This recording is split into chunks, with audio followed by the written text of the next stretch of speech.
Uma senhora que eu nunca tinha visto na vida segurou meu braço no mercado e sussurrou no meu ouvido: "Quando seu filho sair da sua casa, não mexa na terra do quintal." Na hora, achei que fosse coisa de gente com a cabeça confusa pela idade. Mas no dia seguinte, quando olhei para o quintal da minha casa, senti minhas pernas amolecerem. O que eu vi ali mudou tudo o que eu achava que sabia sobre minha própria família. Meu nome é Anselmo Dorival Queiroz. Tenho 73 anos de idade e moro há mais de 30 anos na mesma casa, numa rua antiga da zona norte de Belo Horizonte. Sou viúvo há quase 5 anos. Passei a vida toda trabalhando como mestre de obras, construindo casas, prédios, reformas, sempre com as mãos na massa, sempre de sol a sol. Aprendi essa profissão ainda menino, ajudando meu pai nas obras por aí, e fui subindo na vida devagar, tijolo por tijolo, como quem levanta uma parede. Não fiquei rico, mas consegui dar dignidade para minha família, botar comida na mesa todo dia e construir essa casa onde moro até hoje, com meu próprio suor e conhecimento. Minha esposa, a Terezinha, era uma mulher de fibra, dessas que seguram a barra da casa quando tudo parece desabar. Infelizmente, ela tinha um problema sério com bebida. Começou devagar, uma cervejinha aqui, um golinho de pinga ali, para esquecer os problemas. Mas com o tempo foi piorando. Descobrimos tarde demais que ela tinha predisposição genética para problemas no fígado, coisa que veio da família dela.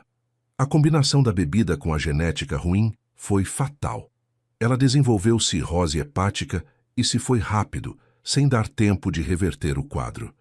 Tentei de tudo, internação, tratamento, conversa, mas a doença já estava avançada demais. O mundo ficou mais vazio depois que ela se foi. A casa, que já era sossegada, virou um silêncio pesado demais para quem passou 50 anos de casado ouvindo aquela voz todos os dias. Mas eu segurei a barra. A gente aprende a seguir, né? A vida não para porque a saudade aperta. Tenho um filho só, o Dário. Ele tem 41 anos hoje. Criei ele com todo o amor e sacrifício que um pai pode dar. Paguei escola particular quando pude, dei roupa boa, nunca deixei faltar nada. Não era mimado, não, mas também nunca passou necessidade. Quando ele cresceu e quis morar sozinho, eu ajudei. Dei dinheiro pro aluguel no começo, dei móveis, dei até o carro velho que eu tinha guardado. Fiz tudo o que um pai faz quando quer ver o filho bem encaminhado na vida. Antes de eu continuar contando o que aconteceu, deixa eu fazer um pedido aqui para você que está me ouvindo. Se você está gostando dessa história, clica no like aí embaixo e se inscreve no canal Voz do Vovô. Deixa nos comentários de onde você está assistindo e que horas são aí na sua cidade. Todo dia tem história nova aqui e sua presença faz toda a diferença para esse velho aqui poder dividir essas vivências com vocês. Agora vamos lá, que o que eu tenho para contar ainda está só começando. Pois bem, naquela terça-feira de manhã, uma terça comum como qualquer outra, eu fui no mercadinho do bairro. É um lugar pequeno, apertado, com aquelas prateleiras de metal enferrujado e o chão de cimento frio, mas é onde todo mundo do bairro faz compra. E foi lá que tudo começou. Eu nasci no interior de Minas, numa cidade pequena perto de Conselheiro Lafayette. Meu pai era pedreiro e minha mãe lavava roupa para fora. A gente morava numa casinha de adobe, com chão de terra batida e telhado de zinco que fazia barulho quando chovia. Éramos 6 irmãos, eu o mais velho dos homens. Desde cedo aprendi que na vida a gente tem que lutar porque nada cai do céu. Meu pai me levava para as obras quando eu tinha uns 8, 9 anos. Eu ficava carregando o balde de massa, limpando ferramenta, segurando prumo para ele. Foi assim que aprendi o ofício. Com 14 anos eu já sabia levantar parede sozinho. Sabia fazer chapisco, reboco, emboço, sabia nivelar terreno, calcular quantidade de material, fazer uma mistura de cimento que não rachava nem esfarelava. Meu pai dizia que eu tinha jeito, que eu tinha olho bom para construção. E eu levava aquilo a sério. Cada canteiro de obra era uma escola. Eu ficava observando os mestres mais velhos, via como eles resolviam problema, como faziam esquadro perfeito, como nivelavam um piso sem laser, só com mangueira d'água e olho clínico. Aos 18 anos eu vim para Belo Horizonte. Cheguei aqui sem nada, só com uma mala de papelão e o endereço de um primo que morava na região da Lagoinha. Dormi uns meses num colchão no chão da sala dele, até conseguir meu primeiro emprego de verdade, numa construtora que estava levantando um prédio ali perto da Avenida Antônio Carlos. Comecei como servente, o mais baixo da escada. Mas eu não tinha preguiça.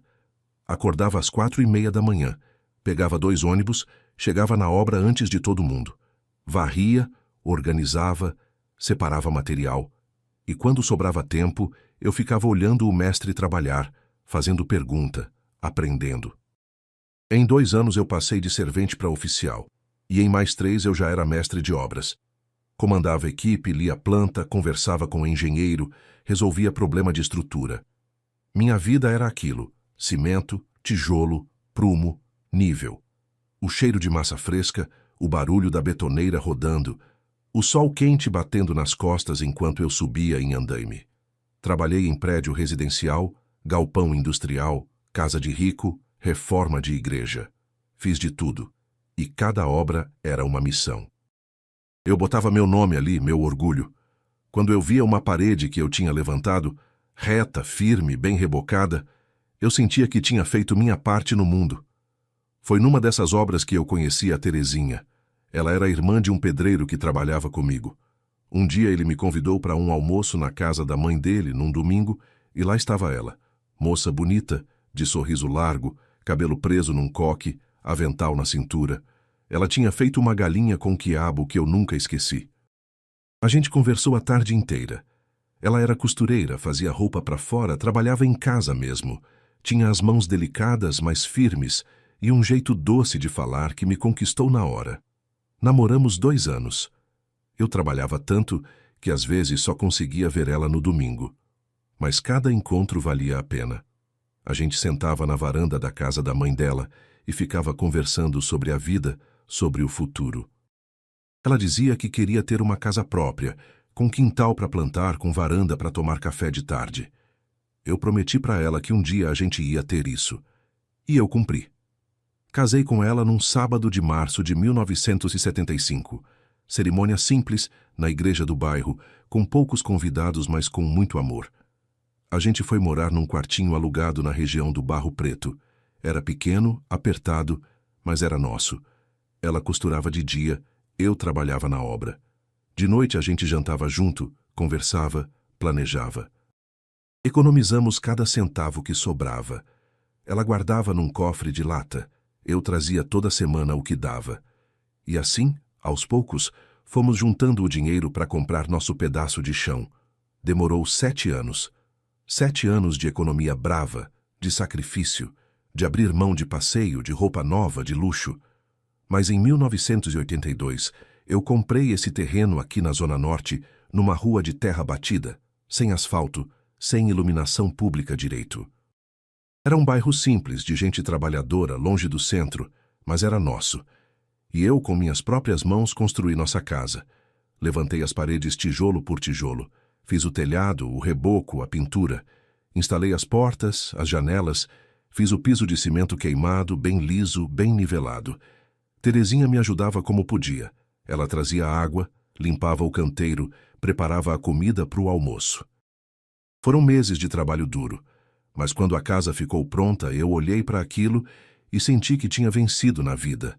Alguns anos depois do casamento, em 1985, nasceu o Dário. Foi uma alegria sem tamanho. Eu lembro de pegar ele no colo pela primeira vez, tão pequeno, tão frágil, e pensar que agora eu tinha mais uma razão para trabalhar, mais uma boca para sustentar, mais um futuro para garantir. E eu me dediquei. Trabalhei em 2 turnos quando precisei. Fiz hora extra, peguei obra particular de fim de semana. Virava madrugada fazendo serviço extra para ganhar um dinheiro a mais. Tudo para dar conforto para o meu filho, para ele não passar o que eu passei. Dário cresceu bem. Era menino esperto, curioso, gostava de desenhar.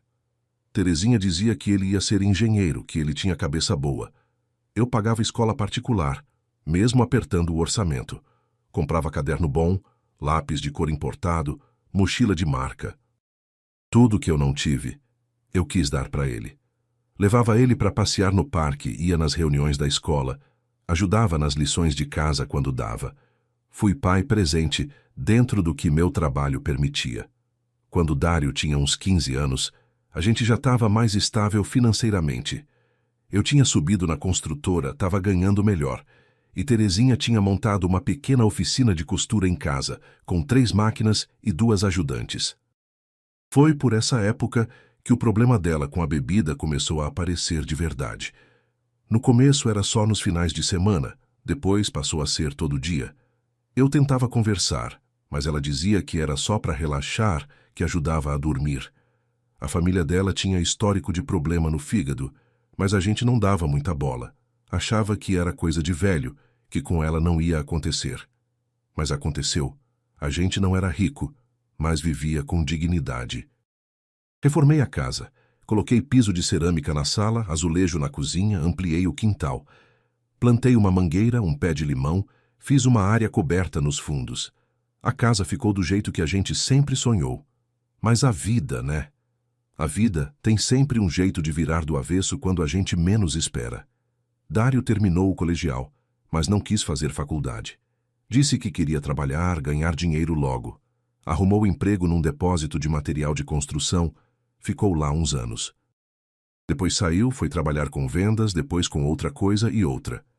Ele nunca ficava muito tempo no mesmo lugar. Sempre tinha uma desculpa, sempre tinha um plano novo, uma ideia mirabolante. Eu tentava aconselhar, mas ele não ouvia muito. Aos 25 anos ele quis morar sozinho.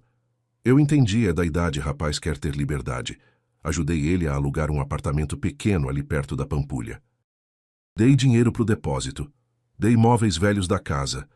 Dei até meu carro velho que eu tinha guardado na garagem. Achei que ia ser bom para ele amadurecer, aprender a se virar sozinho. E no começo, parecia que estava dando certo. Ele vinha aqui em casa todo domingo, almoçava com a gente. A Terezinha fazia aquela comida gostosa que ele adorava, mas com o tempo, as visitas foram ficando mais raras. Primeiro ele começou a faltar um domingo ou outro. Depois, passou a vir só uma vez por mês. Depois a cada 2 meses. Sempre com desculpa. Estava trabalhando muito, tinha compromisso, estava cansado. Terezinha ficava triste, fazia comida esperando ele e acabava guardando tudo na geladeira. Eu ligava para ele, mandava mensagem, mas as respostas eram curtas, secas. Tô bem, pai. Depois a gente conversa. Quando Terezinha piorou da cirrose e foi internada, Dário apareceu no hospital uma vez só. Ficou meia hora, disse que precisava trabalhar, que voltaria no dia seguinte. Não voltou. Ela morreu 3 dias depois, e ele só apareceu de novo no velório. Ficou pouco tempo. Disse que estava com problema no trabalho, que precisava resolver umas coisas urgentes. No enterro, ele ficou do meu lado, mas eu sentia ele distante, com a cabeça longe. Nos meses seguintes, ele quase não deu notícia. Eu fiquei sozinho nessa casa grande, silenciosa, cheia de lembranças. Tinha dia que eu sentava na cadeira da varanda e ficava olhando para o vazio, me perguntando onde foi que eu errei como pai. Tentei manter contato. Ligava toda semana, mandava mensagem perguntando se estava tudo bem, se precisava de alguma coisa. As respostas eram sempre as mesmas. Tá tudo certo, pai. Não precisa se preocupar. Mas eu me preocupava. Pai sempre se preocupa, não importa quantos anos o filho tenha. Algumas vezes eu passava perto do apartamento dele, mas nunca encontrava ele em casa. Deixava recado com o porteiro, mas ele não retornava. Foi assim, nesse distanciamento todo, que chegou aquele dia. Aquela terça-feira de manhã que eu te falei. Eu acordei cedo, como sempre. Tomei meu café com pão e manteiga, li um pouco do jornal e resolvi ir no mercadinho comprar umas coisas que estavam faltando em casa. Era um dia comum, céu meio nublado, temperatura agradável. Eu nem imaginava que a minha vida ia mudar completamente antes daquele dia acabar. O mercadinho fica a 3 quadras da minha casa. É um lugar pequeno, familiar, onde todo mundo se conhece. Tem aquele cheiro característico de mercado de bairro. Mistura de pão fresco, sabão em pó, frutas maduras. O chão é de cimento queimado. As prateleiras de metal azul estão sempre apertadas de produto. e tem uma balança velha no balcão que o seu Geraldo, o dono, usa há mais de 20 anos. Cheguei lá por volta das 9 da manhã. Peguei uma cestinha de plástico e fui pegando as coisas que eu precisava: arroz, feijão, óleo, café, açúcar. Coisas básicas de sempre. Tem gente que acha que idoso come pouco, mas eu sempre tive bom apetite. Gosto de fazer minha comida, um arroz com feijão bem temperado, uma carne com batata, uma salada. Nada muito elaborado, mas feito com capricho. Quando fui pro caixa, tinha uma senhora na minha frente. Ela era muito idosa, bem mais velha que eu. Devia ter seus 80 e poucos anos, talvez beirando os 90. Estava curvada, apoiada numa bengala simples de madeira. Usava um vestido surrado, azul desbotado, e um lenço amarrado na cabeça. As mãos dela tremiam enquanto ela tirava moedas de uma bolsinha de pano. O seu Geraldo, que estava no caixa naquele dia, foi contando os itens dela. Não era muita coisa. Um pacote pequeno de arroz, uma garrafa de óleo, 2 ovos soltos dentro de um saquinho plástico transparente, uma barra de sabão de coco. Coisas de quem vive com muito pouco. O total deu R$ 47,80. A senhora continuou tirando moedas da bolsinha uma por uma. Ela contava baixinho, movendo os lábios. 21, 22, 23. O seu Geraldo esperava com paciência. Tinha outras pessoas na fila atrás de mim, mas ninguém reclamou. Quando ela terminou de contar, juntou todas as moedas na palma da mão trêmula e estendeu para o seu Geraldo. Ele contou de novo, mais rápido, e suspirou. Faltam R$ 23, dona. A senhora ficou parada, segurando a beirada do balcão. Ela não falou nada. Não pediu desconto, não pediu ajuda, não chorou. Só ficou ali, imóvel, olhando para as compras como se tivesse calculado errado e agora não soubesse o que fazer. Vi uma lágrima escorrer devagar pelo rosto enrugado dela, mas ela limpou rápido com as costas da mão. Olhei para os itens na esteira. Arroz, óleo, 2 ovos, sabão. Comida para sobreviver uns dias. Sabão para lavar a roupa, talvez a única muda que ela tinha. E eu ali, com minha aposentadoria guardada, com minha casa própria, com minha geladeira cheia. Não pensei muito. Tirei uma nota de 50 do bolso e coloquei no balcão. Passa tudo junto com o meu, seu Geraldo. Ele olhou para mim, depois para a senhora e acenou com a cabeça. A senhora virou o rosto devagar na minha direção. Os olhos dela eram fundos, escuros, úmidos, mas não era um olhar de pena nem de gratidão exagerada. Era um olhar intenso, penetrante, como se ela estivesse vendo através de mim. Deus lhe pague, moço. Deus lhe pague. A voz dela era baixa, mas firme. Não era a voz de quem estava pedindo esmola. Era a voz de quem agradece porque foi ajudado, mas que não esperava menos da humanidade. O seu Geraldo colocou as compras dela numa sacola plástica fina e entregou. Ela pegou com cuidado, segurou a bengala com a outra mão e começou a se afastar. Achei que era isso, que ela ia embora e eu nunca mais ia ver ela de novo. Mas quando ela já estava quase na porta, ela parou. Ficou parada uns segundos, de costas para mim. Depois, devagar, ela virou e voltou. Caminhou até onde eu estava, que era ao lado do balcão esperando o seu Geraldo passar minhas compras. Ela chegou perto, perto demais.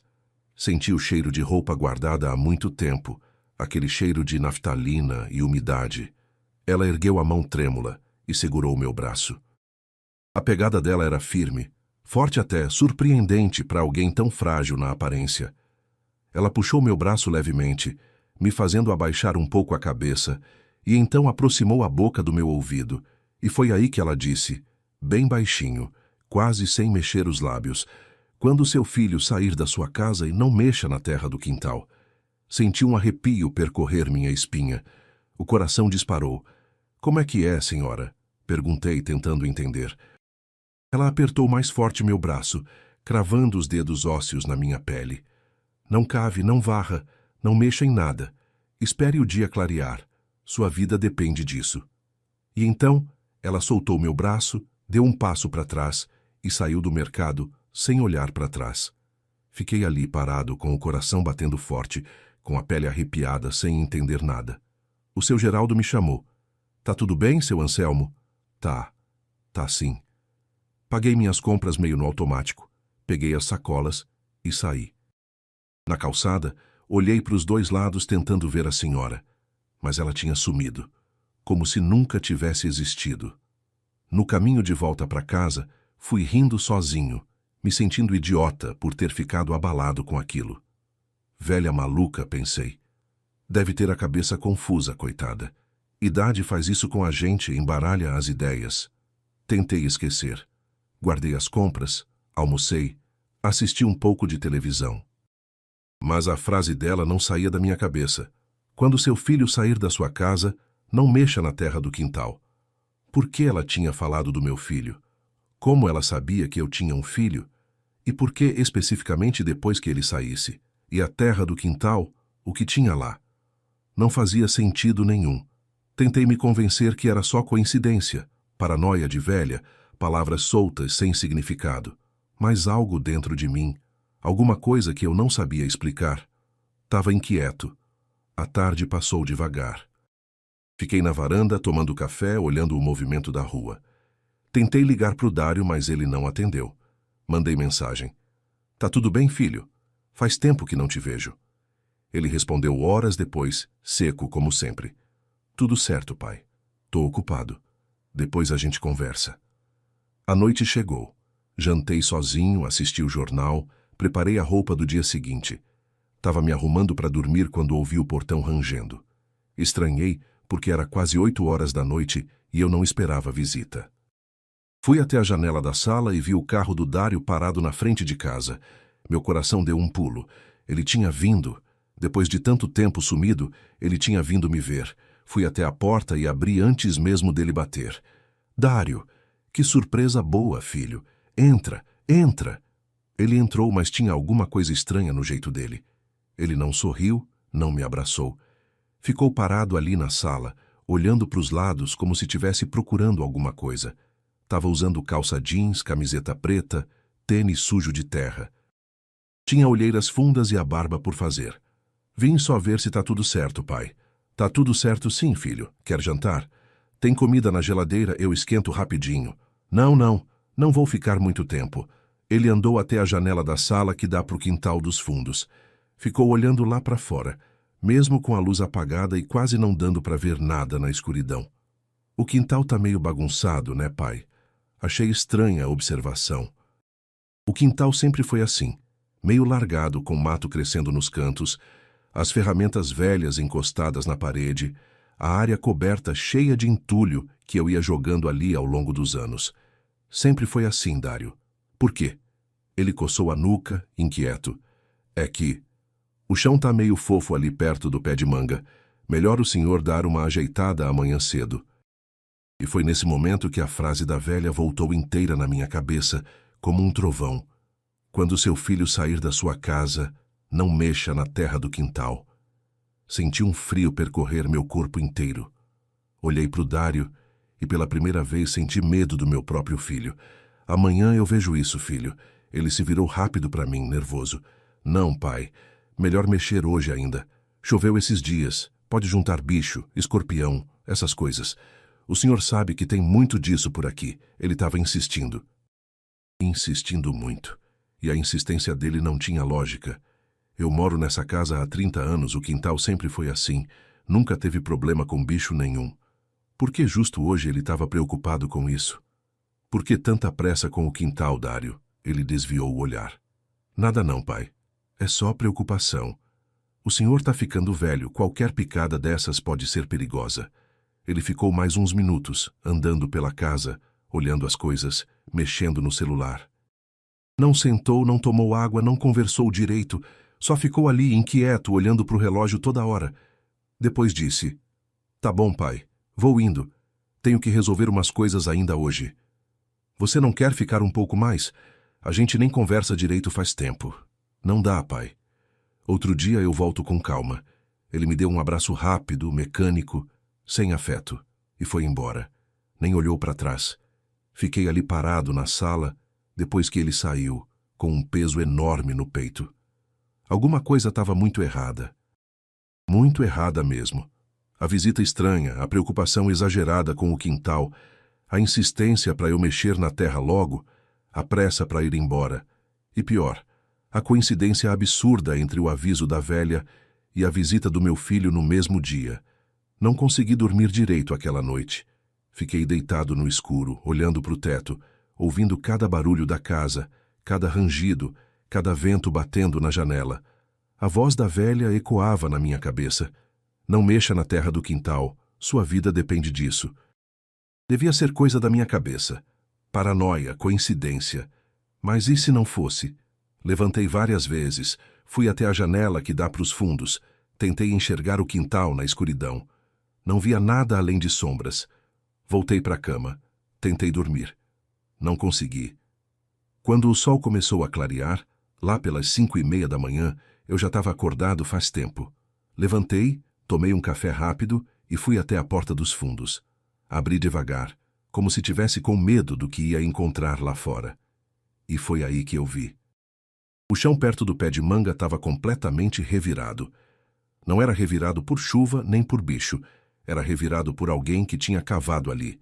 A terra estava solta, remexida, com marcas profundas de pá. E pior, tinha marcas de botas, pegadas fundas na terra úmida, pegadas grandes, de homem adulto. Pegadas recentes. Minhas pernas amoleceram. Segurei no batente da porta para não cair. O coração disparou de novo, mas dessa vez não era de susto, era de medo mesmo. Medo real.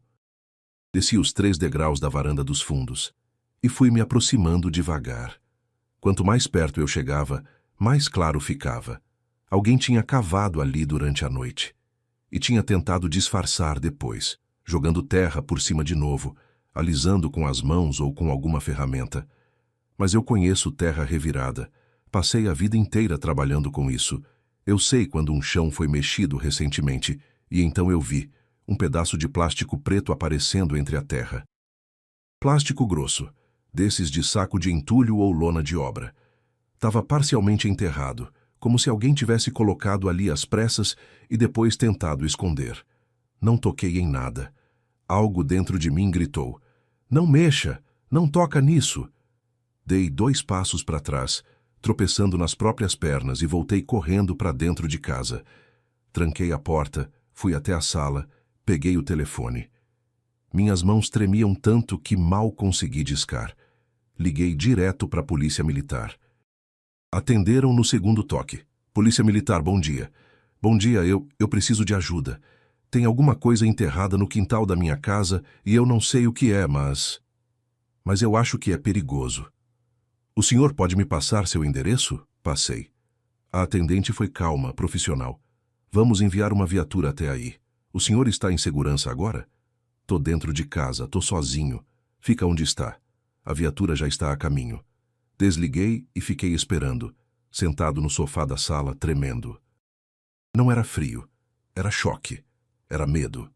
Era a sensação de que minha vida tinha virado do avesso em menos de 24 horas, e eu ainda não entendia direito o que, nem porquê. A viatura chegou em menos de 15 minutos. 2 policiais. Um deles era o sargento Heron Batista, um homem alto, forte, de uns 48 anos, com o cabelo cortado bem curto e um jeito sério, mas educado. O outro era um soldado mais jovem, que ficou na frente da casa enquanto o sargento entrava. "Bom dia, senhor." "O senhor que ligou?" "Fui eu sim, meu nome é Anselmo. Anselmo Dorival Queiroz." "Prazer, seu Anselmo. Pode me mostrar o que o senhor viu?" Levei ele até os fundos. Abri a porta e apontei para o quintal. Ele desceu os degraus, olhou o chão, agachou, observou as marcas de pegadas, a terra revirada. Não demorou muito para ele entender o que estava vendo. "Seu Anselmo, isso aqui não é bicho, não é erosão, não é chuva. Alguém cavou aqui durante a noite." "Eu sei." Ele olhou para mim. "O senhor viu quem foi?" "Não, mas eu acho que sei quem foi." Contei tudo. Contei da velha no mercado, do aviso dela, da visita estranha do meu filho na noite anterior, da insistência dele para eu mexer na terra. O sargento me ouviu em silêncio, sem me interromper, anotando tudo num bloquinho que ele tirou do bolso. Quando terminei, Ele olhou de novo para o quintal. O senhor me dá permissão para a gente verificar o que tem enterrado ali? Dou. Por favor, verifique. Ele chamou o soldado, que veio com uma pá da viatura. Os dois começaram a cavar com cuidado, tirando a terra aos poucos, devagar, como quem não quer destruir evidência. Eu fiquei ali parado, na varanda, olhando, sentindo o estômago embrulhado. Não demorou muito. O sargento puxou o plástico preto com cuidado. Era um saco grande, desses de entulho de obra amarrado com corda. Ele abriu. E o que tinha dentro fez meu sangue gelar. Ferramentas. Várias. Mas não ferramentas normais. Uma marreta pequena de cabo curto, um pé de cabra, luvas de borracha grossa, fita adesiva larga, cinza, um pano sujo de óleo do tipo usado para limpar motor e uma corda. Corda de nylon, resistente, cortada em pedaços. O sargento respirou fundo. Olhou para o soldado, depois para mim. Seu Anselmo, isso aqui não é coisa boa. Senti minhas pernas fraquejarem de novo. Segurei na grade da varanda. O que é isso? Ele não respondeu direto. Pegou o celular, tirou fotos de tudo, depois ligou para alguém. Falou baixo, mas eu escutei pedaços. Possível tentativa de homicídio. Material suspeito enterrado. Preciso de reforço e perícia. Homicídio. A palavra ecoou na minha cabeça como um sino. Tentativa de homicídio contra quem? Contra mim? O sargento desligou e veio até onde eu estava. Seu Anselmo, o senhor vai precisar vir comigo até a delegacia para a gente registrar tudo isso direito. E... eu vou precisar do endereço do seu filho, do Dário. Mas por que ele olhou nos meus olhos? Porque tudo indica que ele planejava fazer alguma coisa contra o senhor. E esse material aqui é evidência disso. Quis gritar que não, que meu filho nunca faria isso, que tinha algum engano. Mas as palavras não saíram. Porque no fundo, lá no fundo, onde a gente não quer olhar, eu sabia que era verdade. O comportamento dele na noite anterior, a insistência para eu mexer na terra, o nervosismo, a pressa. Tudo fazia sentido agora. Um sentido aterrorizante. Dentro de meia hora a casa estava cercada. Chegou uma equipe da perícia, 2 investigadores e até um delegado. Isolaram o quintal com aquela fita amarela, tiraram foto de tudo, recolheram as ferramentas como prova. Eu fiquei ali, meio perdido, respondendo pergunta, repetindo a história, tentando processar tudo aquilo. Um dos investigadores, um homem magro de óculos, me puxou para o lado. Seu Anselmo, o senhor tem ideia do que seu filho ia fazer com essas ferramentas? Balancei a cabeça. Não quero nem imaginar. Ele anotou alguma coisa no bloquinho dele e continuou. O senhor sabe se ele anda devendo dinheiro para alguém? Ou se tem algum problema financeiro grave? Não sei de nada. Faz tempo que a gente não conversa direito. Ele suspirou. Vamos precisar investigar a vida dele. Conta bancária, telefone, redes sociais, tudo. O senhor está disposto a colaborar? Tô. Eu só quero entender o que está acontecendo. Fomos até a delegacia. Lá fiz o boletim de ocorrência completo. Contei tudo de novo, em detalhes, para o delegado Maurício, um homem de uns 50 anos, de óculos e barriga saliente. Ele me ouviu com atenção, fazendo perguntas pontuais, sempre educado, mas firme. Quando terminei, ele juntou as mãos sobre a mesa e disse: Seu Anselmo, vamos precisar ouvir seu filho. Vamos emitir uma convocação para ele comparecer aqui amanhã de manhã. O senhor tem o endereço e telefone dele? Dei. Dei tudo.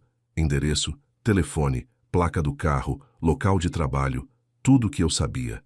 Sentia como se tivesse traindo meu próprio filho, mas ao mesmo tempo sentia que estava me salvando. Ou sendo salvo por uma velha desconhecida que tinha me dado um aviso impossível de explicar. E a senhora que avisou o senhor? Perguntou o delegado. O senhor sabe quem ela é? Não. Nunca vi ela antes. E depois que ela saiu do mercado, sumiu. Não sei o nome, não sei onde mora, nada. Vamos mandar alguém no mercado para tentar identificar ela através das câmeras de segurança, se tiver. Ela pode ser uma testemunha importante. Ou então... Ele pausou. Ela pode ter alguma informação que a gente precisa saber. Mas eu tinha certeza que não iam encontrar nada. Não me pergunte como, mas eu sabia. Aquela senhora não era alguém que ia aparecer em câmera, nem que ia ser encontrada andando pelas ruas. Ela tinha aparecido, dado o recado e sumido. Como um anjo da guarda, ou como um sinal que vem de algum lugar que a gente não entende, mas que salva a vida da gente mesmo assim. Voltei para casa no fim da tarde. A perícia já tinha liberado o quintal, mas eles tinham levado tudo como prova. Fiquei sozinho de novo, mas agora o silêncio era diferente. Era um silêncio pesado, cheio de perguntas sem resposta, cheio de medo do que ainda podia acontecer. A dona Célia, minha vizinha de 69 anos, bateu na minha porta assim que me viu chegar. Seu Anselmo, é verdade o que estão falando? Que seu filho ia... Ela não conseguiu terminar a frase. É verdade, dona Célia. Ela colocou a mão no peito, os olhos marejados. Meu Deus do céu! Que mundo é esse, seu Anselmo? Um filho fazer isso com o próprio pai? O senhor que sempre foi tão bom, que trabalhou a vida inteira, que deu tudo para esse menino. Não tinha resposta. Agradeci a preocupação dela e entrei. Tranquei a porta, fechei todas as janelas e fiquei sentado no sofá da sala até escurecer completamente.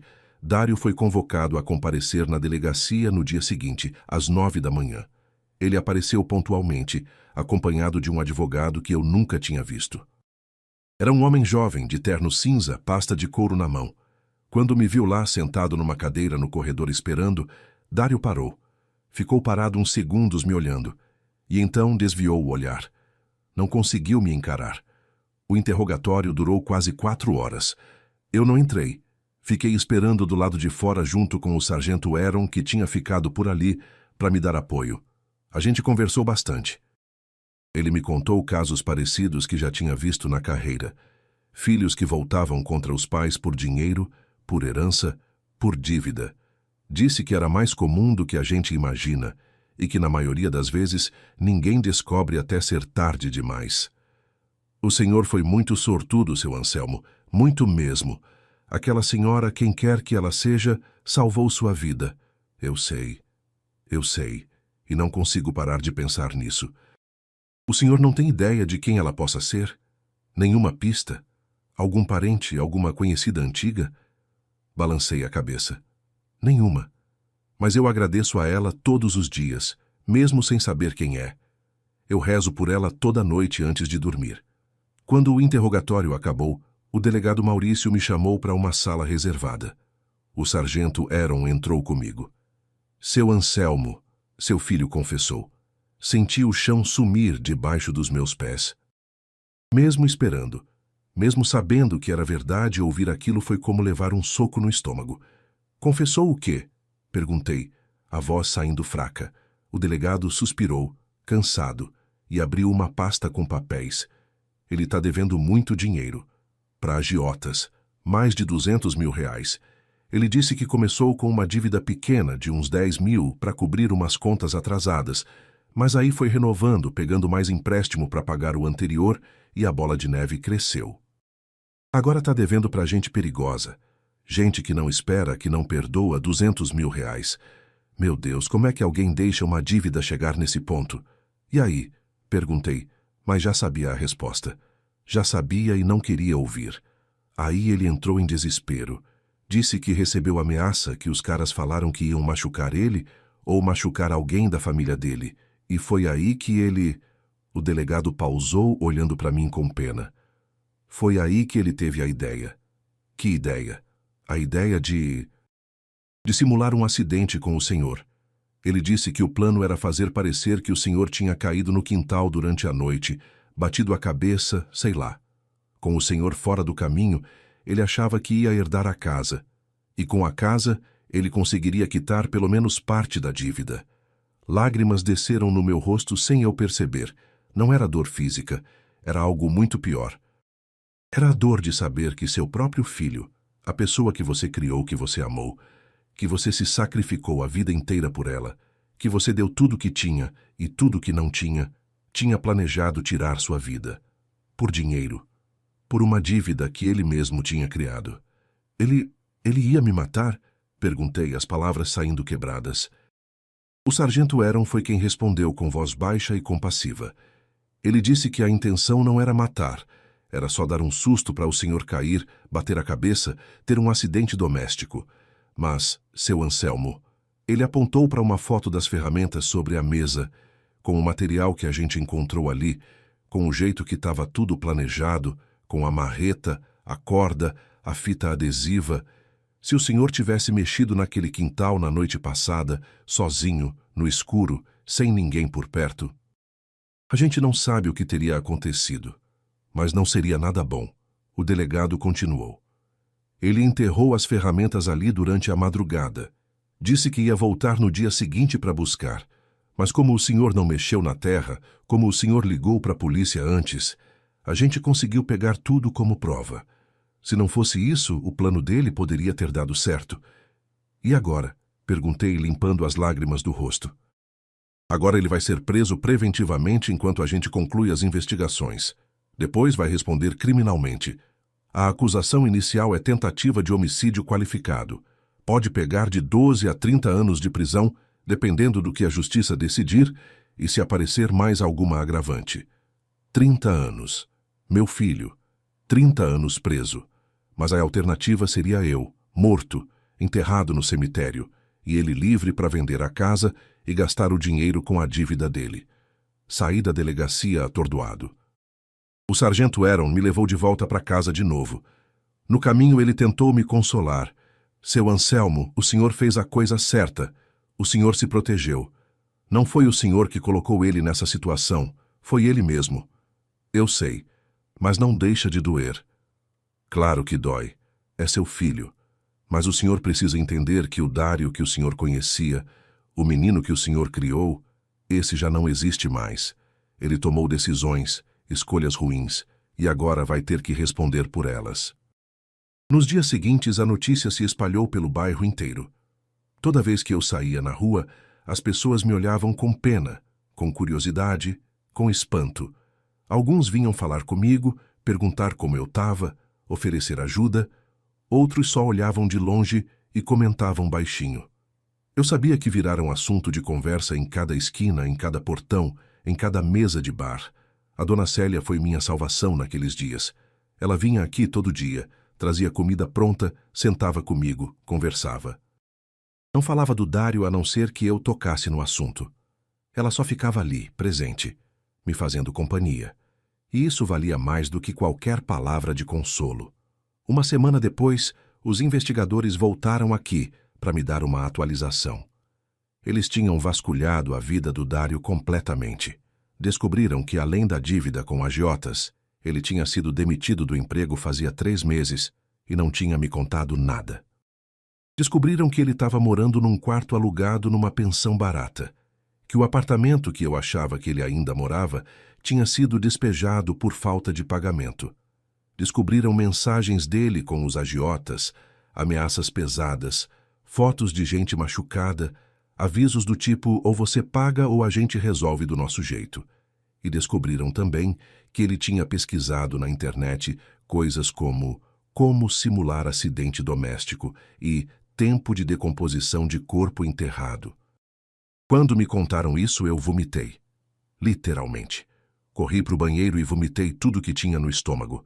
A frieza, o planejamento, a premeditação. Meu filho tinha planejado me matar. Não foi impulso, não foi momento de loucura. Foi friamente calculado. O julgamento só aconteceu quase 1 ano depois. 1 ano de espera, de ansiedade, de noites sem dormir, de pesadelos onde eu via o Dário cavando um buraco no quintal e me empurrando para dentro.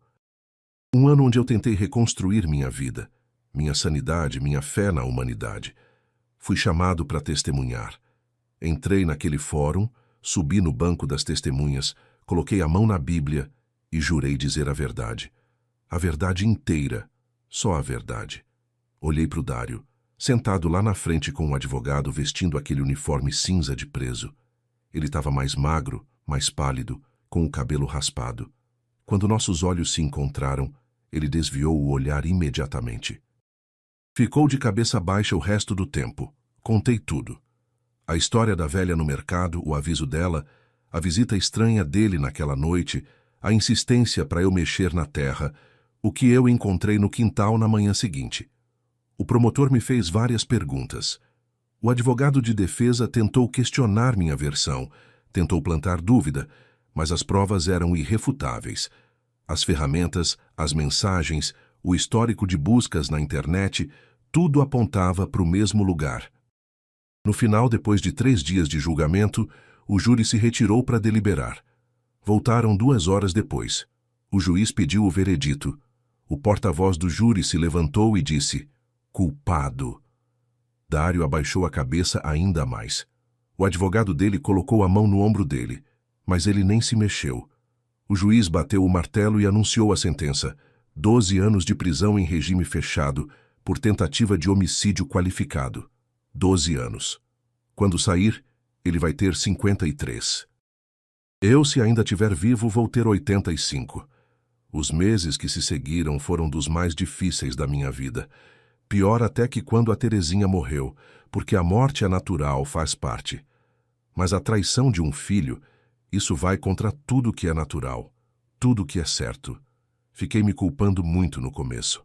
Acordava de madrugada me perguntando onde foi que eu errei. Será que mimei demais? Será que não fui presente o suficiente? Será que trabalhei demais e dei pouca atenção? Será que não ensinei valor, caráter, respeito? Pensei em tudo isso até quase enlouquecer. Mas com o tempo, com muita conversa com a dona Célia, com o pessoal da igreja que eu comecei a frequentar, com o próprio sargento Eron, que virou meu amigo e passava aqui de vez em quando para tomar um café, eu fui entendendo uma coisa importante. Não foi culpa minha. Eu fiz o que achava certo. Eu dei amor, dei educação, dei exemplo de trabalho honesto, de integridade, de respeito.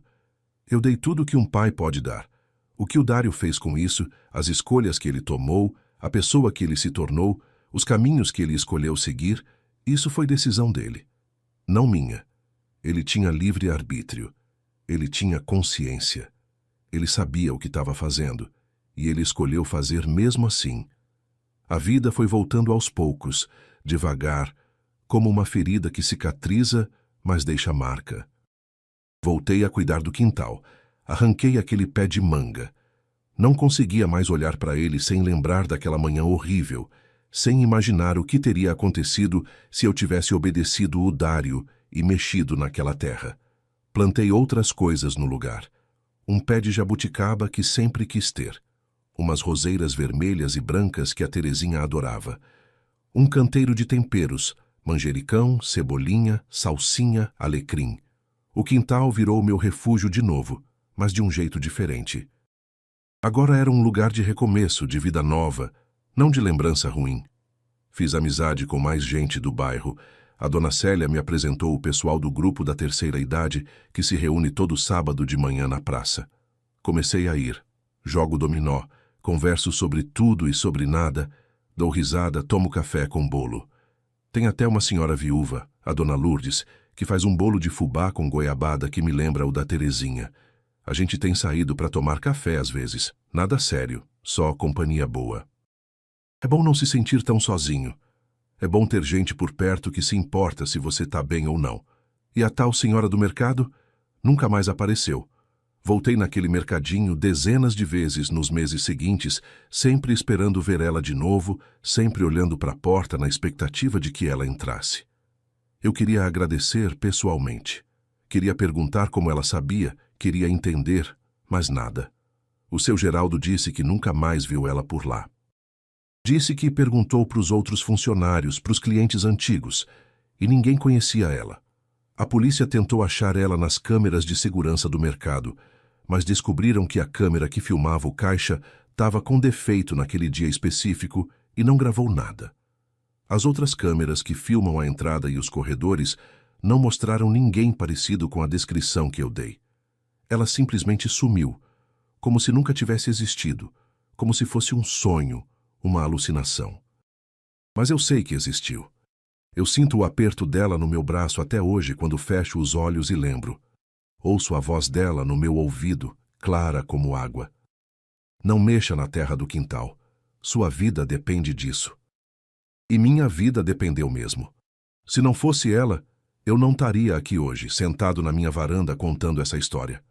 Tem gente que diz que foi anjo. Tem gente que diz que foi premonição, que a velha tinha algum dom especial, que ela via coisas que os outros não veem. Tem gente que diz que foi só sorte, coincidência absurda, acaso do destino. Tem até quem diga que foi a própria Terezinha que voltou para me proteger, disfarçada de velha desconhecida. Eu não sei o que foi. Sinceramente, não sei. Só sei que alguém, de algum lugar que eu não entendo, olhou por mim quando eu mais precisei. E isso me ensinou uma coisa importante, uma lição que eu levo comigo todo dia. A gente nunca sabe quando um gesto simples, como pagar a compra de uma pessoa desconhecida, pode voltar para a gente de uma forma que salva nossa vida. Hoje, com meus 73 anos, eu vivo um dia de cada vez. Acordo, tomo meu café, cuido do quintal, converso com os vizinhos, vou nas reuniões do grupo da terceira idade, assisto televisão, leio o jornal. Coisas simples. Coisas que antes eu achava entediantes, mas que agora sei que são preciosas, porque eu tô vivo, tô respirando, tô aqui. Não tenho mais filho, pelo menos não um filho que me reconheça como pai. Tentei visitar o Dário na prisão algumas vezes nos primeiros meses, mas ele se recusou a me ver. Mandei cartas. Ele devolveu sem abrir. Mandei recado através do advogado. Nada. Ele cortou o contato completamente. E eu, depois de muito sofrer, aceitei. Aceitei que o filho que eu conhecia morreu. E no lugar dele ficou um estranho que eu não reconheço mais. Mas eu tenho amigos, tenho vizinhos bons, tenho a dona Célia, que é como uma irmã para mim. Tenho o sargento Eron, que virou um amigo de verdade e vem aqui jogar dominó comigo todo mês. Tenho a dona Lourdes e o pessoal da terceira idade. Tenho minha saúde, graças a Deus. Tenho minha casa, que eu construí com minhas próprias mãos. Tenho minha aposentadoria, que não é muito, mas dá para viver com dignidade. Tenho paz. E isso, depois de tudo que passei, depois de olhar a morte tão de perto, é mais do que muita gente tem. É tudo que eu preciso. Aprendi que família não é sempre sangue. Às vezes, família é quem aparece do nada para te avisar de um perigo que você não vê. É quem toma café com você no sábado de manhã. É quem bate na sua porta só para saber se está tudo bem. É quem olha nos seus olhos e vê um ser humano, não uma herança, não um meio de resolver problema financeiro. E aprendi também que a vida tem mistérios que a gente nunca vai entender completamente. Tem coisas que acontecem e que não têm explicação lógica. Tem avisos que vêm de onde a gente menos espera, de pessoas que a gente nunca viu e nunca mais vai ver. E quando esses avisos chegam, a gente tem que ouvir. Mesmo que pareça loucura, mesmo que não faça sentido na hora, mesmo que todo mundo ao redor diga que é besteira, paranoia, coincidência. Porque às vezes ouvir o que parece impossível é o que nos mantém vivos. Toda noite antes de dormir eu faço uma oração. Agradeço por estar vivo, por ter tido mais um dia, mais uma chance. E agradeço especialmente àquela senhora desconhecida, onde quer que ela esteja, quem quer que ela seja. Agradeço pelo aviso, agradeço por ela ter se importado com um velho desconhecido que pagou R$ 23 de compra para ela. Agradeço por ela ter me dado a chance de continuar vivendo, de ver o sol nascer de novo, de respirar o ar fresco da manhã, de tomar meu café na varanda, olhando as flores do quintal. Agradeço de coração por você ter me ouvido até aqui, por ter ficado comigo até o final dessa história. Se essa história te tocou de alguma forma, se te fez pensar, se te fez sentir alguma coisa, clica no like aí embaixo e se inscreve no canal Voz do Vovô. Quem assistiu até o final, comenta aí embaixo a palavra presságio. E não deixa de conferir as outras histórias aqui do canal. Aqui na tela tem duas que você vai gostar, tenho certeza. Um abraço forte desse velho que já viu muita coisa nessa vida, que já passou por muita coisa, mas que está aqui, vivo inteiro para contar. Um abraço e até a próxima história.